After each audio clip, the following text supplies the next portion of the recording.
32,000 প্রাথমিকের এই যে চাকরি বহালের সিদ্ধান্ত কলকাতা হাইকোর্টের ডিভিশন বেঞ্চের, এই যে রায়, এটা সত্যি কতটা স্বস্তির, দীর্ঘস্থায়ী কি স্বস্তি দেবে? চলুন দেখে নিই একটি বিশেষ প্রতিবেদন। প্রাথমিকে 32,000 চাকরি বহাল। বিচারের মতো করবে, বিচারকে আমরা শ্রদ্ধা করি। সুতরাং আমি সবচেয়ে খুশি যে আমার চাকরিরত ভাই বোনেরা তাদের চাকরিটা করতে পেরেছে। প্রাথমিক মামলায় বড় রায়, 32,000 চাকরি বহাল। প্রাক্তন বিচারপতি অভিজিৎ গঙ্গোপাধ্যায়ের সিঙ্গেল বেঞ্চের নির্দেশ খারিজ করে জানালো বিচারপতি তপব্রত চক্রবর্তী এবং বিচারপতি ঋতব্রত কুমার মিত্রের ডিভিশন বেঞ্চ। তবে কেন্দ্রীয় তদন্তকারী সংস্থা দুর্নীতির তদন্ত চালিয়ে যাবে। এই রায়ের পিছনে বিচারপতিদের পর্যবেক্ষণ, দীর্ঘ 9 বছর পর চাকরি বাতিল করলে পরিবারগুলির উপর বিরূপ প্রতিক্রিয়া পড়বে। স্বাভাবিকভাবেই হাইকোর্টের নির্দেশে স্বস্তিতে 2014 সালের টেটের মাধ্যমে নিযুক্ত প্রাথমিক শিক্ষকরা।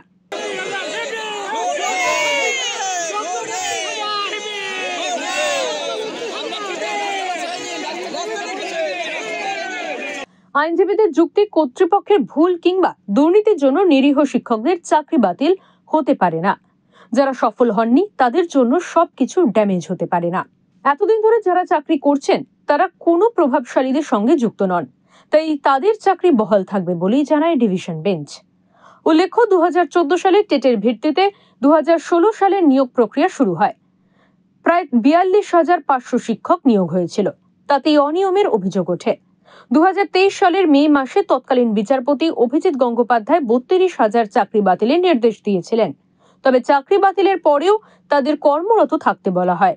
বিচারপতি নির্দেশ দিয়েছিলেন 3 মাসের মধ্যে রাজ্যকে নতুন নিয়োগ প্রক্রিয়া শুরু করতে হবে, তাতে যোগ্য ও উত্তীর্ণ প্রার্থীদের চাকরি বহাল থাকবে। এই নির্দেশকে চ্যালেঞ্জ জানিয়ে ডিভিশন বেঞ্চের দ্বারস্থ হয় পর্ষদ। তৎকালীন বিচারপতি সুব্রত তালুকদার এবং বিচারপতি সুপ্রতিম ভট্টাচার্যের ডিভিশন বেঞ্চে মামলাটি শুনানির জন্য ওঠে।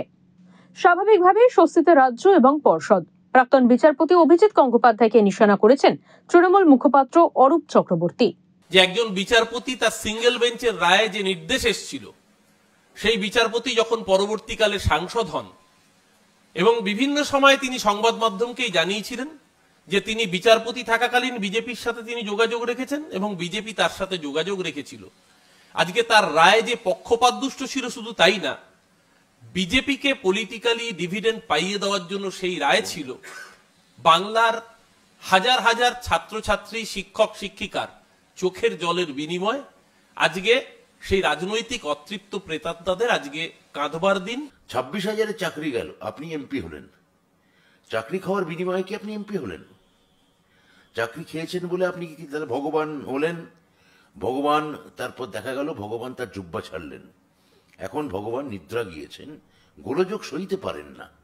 হিরো এবং ভিলেনের যে আসলে একই মুদ্রার এপিটোপিট, অবিকল ওই শোলে সিনেমার একটি মুদ্রার মতো, সেটা আজকের রায়ে সেটা প্রমাণিত হচ্ছে। ভগবান শয়তানে পরিণত হয়েছেন। আমাদের কাজ হচ্ছে, এখন আমাদের 32,000 চাকরি সুরক্ষিত থাকলো, এখন আমাদের কাজ হচ্ছে এই 26,000-এর হাতে আবার যাতে নতুন করে মাথা উঁচু করে সমাজে যেতে তারা দাঁড়াতে পারে। শুভেন্দু অধিকারী ও অভিজিৎ গঙ্গোপাধ্যায়কে কটাক্ষ করেছেন কুণাল ঘোষও। প্রাক্তন বিচারপতি এখন ওনাদের দলের সাংসদ অভিজিৎ গঙ্গোপাধ্যায়কে জাস্টিফাই করার জন্য এই চাকরি নিয়ে কয়েকটা কথা বলেছেন। আমরা খুব স্পষ্টভাবে বলছি যে এর আগে বাম জমানায় চাকরির হরিণ লুট, কমরেডদের চাকরি, এসব তো আমরা দেখেছি। কোথাও কোথাও বিচ্ছিন্ন কিছু ঘটনা, অনিয়ম, ত্রুটি, অপরাধ হয়েছে।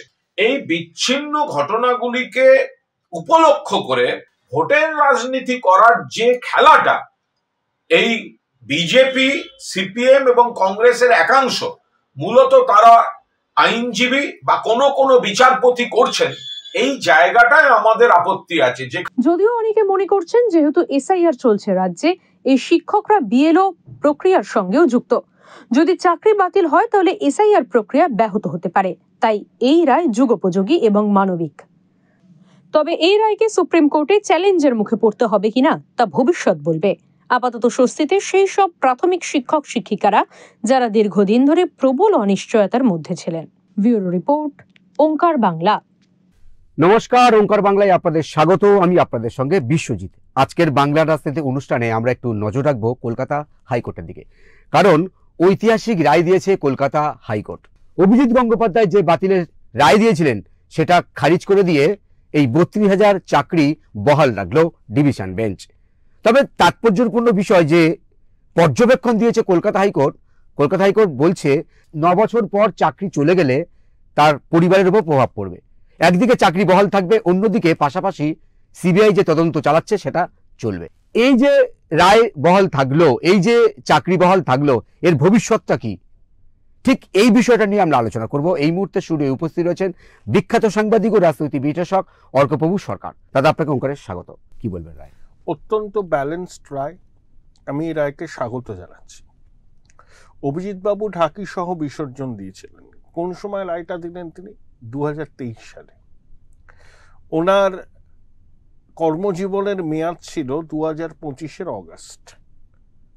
কর্মজীবনের মেয়াদ শেষ হওয়ার 8-9 মাস আগে তিনি বিজেপিতে যোগ দিয়েছিলেন। এবার থেকে বোঝা যায় উনি ঢাকি সহ যে বিসর্জন দিয়েছিলেন সেটা রাজনৈতিক একটা ছক তার মাথায় ছিল, সেটাকে মাথায় রেখেই তিনি রায় দিয়েছিলেন। অনেকে তখন তাকে ভগবান ভগবান বলে অনেক কথা বলেছিল। কাউকে কাউকে উনি বলে 16 নম্বর কোর্টে বসতেন। উনি অবসর নেওয়ার পরে এমন আবেগ মথিত হয়ে কেউ কেউ বলল 16 নম্বর ঘরটা কাঁদছে। প্রথম কথা, সবার চাকরি বাতিল হলো এটা দেখতে খুব, যাদের রাজনৈতিক স্বার্থ সুরক্ষিত হয় তাদের খুব ভালো লাগে, কিন্তু সামাজিক ইমপ্লিকেশনটা কি? 32,000 চাকরি বাতিল মানে আবার নতুন করে নিয়োগ, স্কুলগুলোতে সাংঘাতিক অবস্থা। এসএসসির কি হলো? যোগ্য অযোগ্যতে বাঁচতেই পারল না। যদি যোগ্যদের আগে বাঁচত এসএসসি, তাহলে কিন্তু অযোগ্যদেরই চাকরি যেত। আর প্রাথমিক শিক্ষা পর্ষদের পক্ষে সম্ভব নয় যোগ্য অযোগ্যদের বাছা। তাহলে বেনিফিট অফ ডাউট পেয়ে গেল অযোগ্যরা। এই অযোগ্যদের সংখ্যা কত সেটা আমি বলতে পারবো না, কিন্তু একই সঙ্গে এটা কিন্তু মানবিক কারণে এই রায়টা দেয়া হয়েছে। এর মানে কেউ যেন দাবি না করে যে প্রাথমিকে কোনো দুর্নীতি হয়নি, আষ্টে পৃষ্ঠে দুর্নীতি হয়েছে। কিন্তু তা সত্ত্বেও 9 বছর ধরে যারা চাকরি করেছেন, যাদের শিক্ষকতা নিয়ে অভিযোগ ওঠেনি, তাদেরকে কলমের খোঁচায় তাদের জীবনকে অনিশ্চিত করে দেওয়ার অর্থ হলো একটা সামাজিক সংকট ডেকে আনা। এই যে শিক্ষকরাতে এসআইআর এর কাজ করছে, এসআইআর চলছে, তা এর মধ্যে যদি এরকম একটা ঘটনা ঘটে তো সাংঘাতিক একটা সামাজিক আলোড়ন তৈরি হবে। আমি অত্যন্ত সমর্থন জানাচ্ছি মাননীয় বিচারপতি তপব্রত চক্রবর্তী এবং ঋতব্রত কুমার মিত্র ডিভিশন বেঞ্চের রায়কে। তাহলে একবারও বলেনি কিন্তু দুর্নীতি হয়নি, দুর্নীতির তদন্ত চলবে। কিন্তু কলমের খোঁচায় আমি চাকরি বাতিল করে দিলাম, সেটা তো হতে পারে না। আর এসএসসি ক্ষেত্রে কি হলো? এসএসসি দাগিদের তালিকা পর্যন্ত দিতে চাইছিল না, এক এক রকম তালিকা দিচ্ছে, সব শেষে দিয়েছে। তবে এই রায়টা চ্যালেঞ্জ হবে সুপ্রিম কোর্টে। এসএসসির এক্সাম্পল দিয়ে বঞ্চিত চাকরি প্রার্থী বা প্রতারিত চাকরি প্রার্থীদের আইনজীবীরা কিন্তু সুপ্রিম কোর্টে যাবে। আপাতত স্বস্তি, সরকারের স্বস্তি, যারা চাকরি করছেন তাদের স্বস্তি, কিন্তু চূড়ান্ত ফয়সলা কিন্তু হয়নি। এ সুপ্রিম কোর্ট অব্দি যাবে। দুর্নীতি হয়েছে এসএসসির ক্ষেত্রে যদি এক রায় হয়, বিকাশবাবুরা বলবেন তাহলে প্রাথমিকের রায়টা অন্য হলো কেন? ওখানেও তো ঢাকি সহ বিসর্জন হয়ে গেছিল, ওখানেও তো 8-9 বছর চাকরি করেছিলেন, ওখানেও তো পরিবার পরিজন ছিল।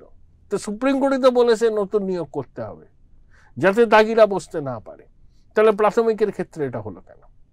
এই লজিকেই তারা যাবেন। হ্যাঁ, আসলে প্রাথমিক শিক্ষা পর্ষদ বলুন আর এসএসসি বলুন, দুটো ঠগের বাড়ির ভোজ। তবে এই গৌতম পাল বলে যে মানুষটি আছেন তিনি কিন্তু ভালো, সৎ লোক, মানিকের মতো চোর মাতৃজঠরের লজ্জা নয়। আর এসএসসির যিনি আছেন সিদ্ধার্থ বাবুদের নাম, উনিও খুব ভদ্রলোক। উনি আমার সিটি কলেজের আমার স্ট্রিটের ছিলেন, অধ্যাপক ছিলেন। এদের ব্যক্তিগত সততা নিয়ে কোনো প্রশ্ন নেই। এরা সিস্টেমটাকে পরিষ্কার করুন, এর দায় ব্রাত্যবাবুরও নয়। তাই ব্রাত্যবাবু একটা ভিডিও ভাইরাল হয়েছে, কিভাবে চাকরি দিতে হয় আমি জানি, প্রাথমিকে চাকরি দেব। এই স্বস্তি ক্ষণিকের স্বস্তি, সুপ্রিম কোর্টে জোর সওয়াল জবাব চলবে। এসএসসির রায়টাও কিন্তু সুপ্রিম কোর্টে এসেছিল। দেবাংশু ভট্টাচার্য এবং মোহাম্মদ সাব্বার রশিদের ডিভিশন বেঞ্চে চাকরি বাতিল করেছিলেন, সেটাকে চ্যালেঞ্জ করে রাজ্য সরকার এসএসসি সুপ্রিম কোর্টে যায়, সুপ্রিম কোর্টের রায়টাকে বহাল রাখে। তাহলে একটা এক্সাম্পল আছে ঢাকি সহ বিসর্জন দেওয়ার, এসএসসি নতুন পরীক্ষা। তাহলে বিকাশ বাবু এটাই বলবেন, তো এক যাত্রায় পৃথক ফল কেন? সুপ্রিম কোর্ট একটা রায় তো দিয়ে দিয়েছে, তাহলে সেই রায়টায় তারা দিন। তবে আমি মানুষের চাকরি চলে যাক কখনো সমর্থন করি না এই দুর্মূল্যের বাজারে, চাকরি যেখানে নেই। কিন্তু হ্যাঁ, দাগিদের চিহ্নিত করুক না প্রাথমিক পর্ষদ, করে তালিকাটা দিক, আর যারা বঞ্চিত চাকরি প্রার্থী তারা সেই জায়গাটায় মেধার তালিকায় আসুক। অযোগ্যদের চিহ্নিত করতে হবে, সে চিহ্নিতটা করতে পারবে না, মাল নিয়ে নিয়েছে না, এই কাকুর সূত্রে অনেকে নিয়েছে। মধ্য কলকাতার এক মাতব্বর আছে চিনু হাজরা, সে মাল তুলেছে, কুন্তল তুলেছে, শান্তনু তুলেছে। এটা একটা বেনিফিট অফ ডাউট ও মানবিকতার কারণে পুরো রায়টা আপলোড হলে বসে যাবে। কিন্তু হাইকোর্ট তো এটাও বলেছে যে চাকরি বহাল থাকলো, কিন্তু যে তদন্তটা চলে তদন্ত চলবে। তদন্ত চলবেই, তদন্ত চলবে, দাগিদের ধরাও হবে। আমি বললাম না, এগুলো আপাত স্বস্তি পেয়েছে এই প্রাথমিকের শিক্ষকরা। এটা চ্যালেঞ্জ হবেই সুপ্রিম কোর্টে। সুপ্রিম কোর্টে ফাইনাল ওয়ার্ডিক্ট কি হবে বলতে পারবো না, কিন্তু এই সুপ্রিম কোর্টই ওই ঢাকি সহ বিসর্জনের যে রায় মাননীয় বিচারপতি দেবাংশু বসাক ও মোহাম্মদ সাব্বার রশিদের ডিভিশন বেঞ্চ দিয়েছিল, সেটা লেটার অ্যান্ড স্পিরিটে রেখেছে। এক্ষেত্রে ব্যতিক্রম নাও হতে পারে। তৃণমূল ইতিমধ্যে মাঠে নেমে পড়েছে, তারা বলছে যে এই রায়ে প্রমাণ হলো যে অভিজিৎ গাঙ্গুলি যে রায়গুলো দিয়েছিলেন সেটা কোথাও একটা যেন রাজনৈতিক স্বার্থ ছিল।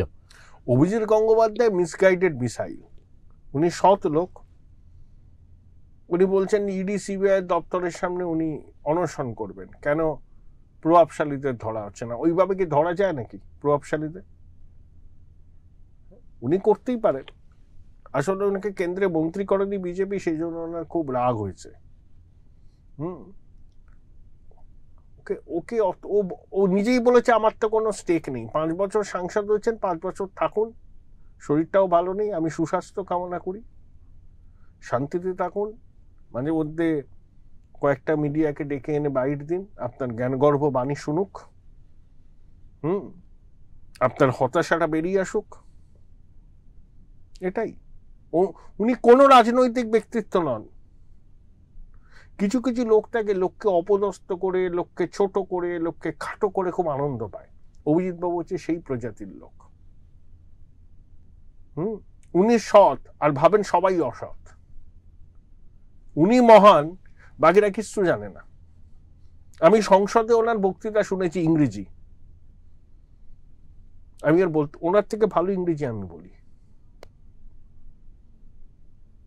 ইংরেজি বলাটা কোনো কৃতিত্বের ব্যাপার নয়, আমার কোনো কলোনিয়াল হ্যাংওভার নেই। উনি একজন বিচারপতি, রায়টাই লেখেন,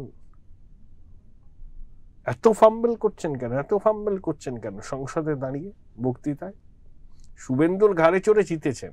শুভেন্দুর জীবনের সব থেকে বড় ব্লান্ডার অভিজিৎ বাবুকে তমলুকে প্রার্থী করে জিতিয়ে আনা,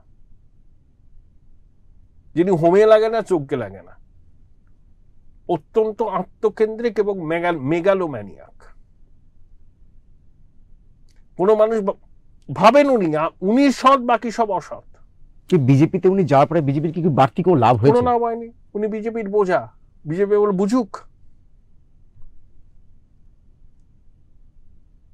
উনি তো বিজেপির বিরুদ্ধেই কথা বলছেন। হ্যাঁ, উনি তো কদিন আগে বললেন, এখনো বলছেন, আবার বলবেন ভবিষ্যৎ। আমি বলে রাখলাম, বিধানসভা নির্বাচনের আগে তিনি বিদ্রোহ করে ফেলতে পারেন। আরে বামপন্থী তো, ও বিজেপির কি জানে? এমপি হওয়ার জন্য বিজেপিতে গেছে, ভেবেছিল ওকে আইন মন্ত্রী করবে। আরে ওই রঞ্জন গগৈ সুপ্রিম কোর্টে দিয়েছিলেন বিচারপতি, রাজ্যসভা করেছে আইনমন্ত্রী। এত সহজ। না, ওনার কোনোদিন কথাবার্তাকে মনে হয় না যে উনি কোনো রাজনৈতিক উদ্দেশ্য বা বড় কোনো উচ্চাকাঙ্ক্ষা আছে, এদিকে মনে হয় না ওনার কথাবার্তা শুনে। তাহলে ওইভাবে বিজেপিতে জয়েন করলেন কেন উনি? নির্দিষ্ট মেয়াদ শেষ হতো কাজের, 1 বছর কুলিং অফ পিরিয়ড থাকতো, কাজ করতেন, পড়তেন, সমাজের মানুষের সঙ্গে মিশতেন, তারপরে দিনে সুস্থ একটা সিদ্ধান্ত নিতেন। এভাবে দেখেছেন তার চাকরির মেয়াদ 7 মাস বাকি ছিল, ছেড়ে দিলেন। 2024 অগাস্টে তিনি রিটায়ার করতেন, 6-7 মাস আগে ছেড়ে দিলেন, গিয়ে লোকসভায় প্রার্থী হয়ে গেলেন। এটা কোথাও আছে ভূভারতে এই নিদর্শন? তখন ওনারা জাজমেন্ট নিয়ে কাটাছাড়া হবেই। বেশ দাদা, এবারে এই যে রায়টা এলো, এই রায় কিন্তু তৃণমূল কংগ্রেস জয় হিসেবে দেখছে। কিসের জয়? দুর্নীতির তদন্ত হবে। মানবিকতার খাতিরে এই সংসারগুলো বাঁচানোর জন্য চাকরিটা বাতিল করে, দ্যাটস অল। এখানেই তৃণমূলের থেমে যাওয়া উচিত। যেহেতু 26,000 চাকরি বাতিলের পরে আমরা দেখেছি পরিবারগুলোর অবস্থা। হ্যাঁ, এখানেই থেমে যাওয়া উচিত। জয় আবার কি? দুর্নীতি হয়েছে এটা কি অস্বীকার করে চাই কর, নাকি তদন্ত বন্ধ করে দিয়েছে? কিছু বন্ধ করেনি, শুধু এই চাকরিটা বহাল রেখেছে, ব্যাস। তো তৃণমূলের অত আহ্লাদিত হবার কি আছে? একটু অন্য প্রসঙ্গে আসে, আজকের মমতা বন্দ্যোপাধ্যায় মালদায় সভা করেছেন। সেখানে যেহেতু মালদাটা একটু সংখ্যালঘু অধ্যুষিত, সেখানে তিনি দাঁড়িয়ে বলছেন যে কোনো ধর্মীয় প্রতিষ্ঠানে হাত দিতে আমি দেবো না, অবশ্যই করে ওয়াকআপ বিষয়টাও তিনি সামনে এনেছেন। কোথাও কি দ্বিচারিতা মনে হচ্ছে না? এদিকে পোর্টালে আপলোড হচ্ছে। উনি তো চিরকাল এইসবই করেন। উনি যা বলেন তা করেন না, যা করেন তা বলেন না। ওয়াকফ সংশোধনী আইনের প্রতিবাদের লক্ষ্যে খেপালেন। শামশেরগঞ্জে হরগোবিন্দ দাস, চন্দন দাস দুজনের মৃত্যু হলো। সিদ্দিকুল্লাহ চৌধুরীর সঙ্গে আমার ব্যক্তিগত সম্পর্ক খুব ভালো, আমি ওনাকে চৌধুরী সাহেব বলি। তা চৌধুরী সাহেব বিরাট হুঙ্কার দিলেন, কলকাতায় ঢোকার 50টা এন্ট্রি পয়েন্টে তিনি লোক নিয়ে বসবেন। তা চৌধুরী সাহেবকে দেখা হলে আমি বলবো, ফোনে বলবো, কি হলো আপনার নেতৃত্ব মেনে নিলেন, এবার পদত্যাগ করুন। হিম্মত আছে পদত্যাগ করার? তারপরে ওনাকে তো মন্তেশ্বরে কেষ্টর লোকজন আর কাজল শেখের লোকজন আক্রমণ করে, গো ব্যাক, হ্যাঁ, গাড়ি ভাঙচুর করেছিল। দিদিমণির এই দ্বিচারিতা। এবার আমি বলে রাখছি, মার্ক মাই পয়েন্ট, যোগী আদিত্যনাথকে বিজেপি যদি প্রচারে না আনে মালদায়, দিনাজপুরে, মুর্শিদাবাদে, মালদা দিনাজপুরে তো তৃণমূল খাতা খুলতে পারবে না। যোগী আদিত্যনাথ একজন পোলারাইজিং ফিগার, হিন্দু হৃদয় সম্রাট। ওনার বক্তব্যের একটা নির্দিষ্ট প্যাটার্ন আছে, সেটা সবসময় পশ্চিমবঙ্গের ক্ষেত্রে অ্যাপ্লিকেবল নয়। যেই যোগী আদিত্যনাথের মতো একজন পোলারাইজিং ফিগার বিজেপির হয়ে প্রচার করবে, সঙ্গে সঙ্গে মুসলিমরা একটাকটাকে মমতাকে ভোট দিয়ে দেবে। যোগী আদিত্যনাথের মতো পোলারাইজিং ফিগার যদি প্রচারে না আসে, তৃণমূল খাতা খুলতে পারবে না। বাম কংগ্রেস আসন পাবে, বিশেষ করে কংগ্রেস, আর বিজেপিও গেনার হবে। আপনি তো রাজ্য বিজেপিকে একটা বড় অস্ত্র তুলে দিলেন। আমি আগেও বলেছি, তো রাজ্য বিজেপির নেতাদের রাজনৈতিক বোধ বুদ্ধি খুব উন্নত বলে আপনার মনে হতে পারে, আমার মনে হতে পারে না, মনে হয় না। এসব সমাজ মাধ্যমে বিপ্লবী, বৈঠক আর ভোজন করে ফেসবুকে ছবি পাঠিয়ে দিল। শুভেন্দু, সুকান্ত আর শ্রমিকদা বহুত পুরনো লোক, এরা পরিশ্রম করছেন, বাকি হয়তো অনেকেই করছেন, আমি বলতে পারবো না। বাকি সব কিন্তু কাহুজে বাঘ, বৈঠক, ভোজন আর ছবি। একটু জানবো, এই যে মমতা বন্দ্যোপাধ্যায় বললেন ধর্মীয় কোন স্থানে হাত দিতে দেবেন না, থুতু দিয়ে চিড়ে ভিজবে, 26-এ সংখ্যালঘুদের মন পাবে বলে মনে হয়? আমি তো বললাম তৃণমূল, আমি শুধু মালদার ক্ষেত্রে বলছি না, দক্ষিণবঙ্গে সংখ্যালঘুরা তৃণমূলকে ভোট দেবে। উত্তরবঙ্গে সংখ্যালঘু অধ্যুষিত জেলাগুলোতে বিজেপি যদি একটু নরম অবস্থান নেয়, তাদের রাজনীতি তারা করুক, পোলারাইজিং ফিগারকে না আনে, বাম কংগ্রেস নিজেদের মধ্যে একটা সমঝোতা করে, হুমায়ুন আর মিম যদি একসঙ্গে চলে, বিপর্যয় হবে তৃণমূল। সংখ্যালঘুরা বিশ্বাস করে না মমতা বন্দ্যোপাধ্যায়কে, তারা তার ঘাসে মুখ দিয়ে চলে না। তারা তো জানেন যে তাদের মাথায় টুপি পরিয়ে বিজেপির জুজু দেখে তিনি ভোটটা নিচ্ছেন। কি করেছেন সংখ্যালঘুদের জন্য? কতগুলো স্কলারশিপ, কতগুলো ভাতা, কিছু কন্ট্রাকচুয়াল জব। মুসলিম সমাজের আলোকপ্রাপ্ত অংশ মিরাতুন নাহার, নজরুল ইসলাম, তারপরে ওই রাষ্ট্রপতি পদকপ্রাপ্ত ওই কাজী অধ্যাপক মাসুম আক্তার। কাজী, এরা আছে? কে আছে? Shahjahan, Jahangir, Kaiser, Mudassar, strong man. উত্তর চব্বিশ পরগনার চোপড়া, এই দিনাজপুরের চোপড়ার জেসিবি, এরা তো তৃণমূলের সম্পদ। কই মাসুম আক্তার তো নেই, মিরাতুন নাহার তো নেই, নজরুল সাহেব তো নেই। মুসলিম সমাজের আলোকপ্রাপ্ত অংশগুলো এই সরকারকে সমর্থন করে না। আপনি বললেন যে মিম আর হুমায়ুন কবির, হুমায়ুন কবির তো 22-এ দল, সত্যি কি দল করবে? কি করবে আমি জানি না। হুমায়ুনের সঙ্গে লোক আছে, ওর পয়সার অভাব নেই। ও যদি একটা ব্রড বেস অ্যালায়েন্স করে, তৃণমূলের ক্ষতিও করবে। তৃণমূল কিন্তু চুপ হুমায়ুন ইস্যুতে, কেন বোঝা যাচ্ছে? তৃণমূল বলছে ওকে গুরুত্ব দিতে চায় না, তৃণমূল ওকে টিকিটও দেবে না। ওরা দেখতে চায় যে হুমায়ুন শেষ পর্যন্ত কি করে।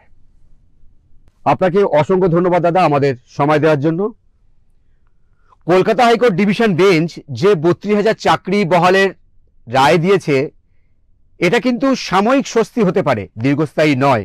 কারণ এই রায়টা সুপ্রিম কোর্টে চ্যালেঞ্জের মুখে পড়তে পারে। কারণ এক যাত্রায় পৃথক ফল হয় না। কারণ এসএসসির ক্ষেত্রে আমরা দেখেছি 26,000 চাকরি বাতিল হয়েছিল। এই রায়টাকে হাতিয়ার করে অবশ্যই করে সুপ্রিম কোর্টের দ্বারস্থ হবে যারা বঞ্চিত চাকরি প্রার্থী। ঠিক এমনটাই যুক্তি দিলেন অর্কবাবু সরকার। আলোচনা আপাতত এই পর্যন্তই। অন্যান্য খবরের জন্য চোখ রাখুন ওঙ্কার বাংলায়।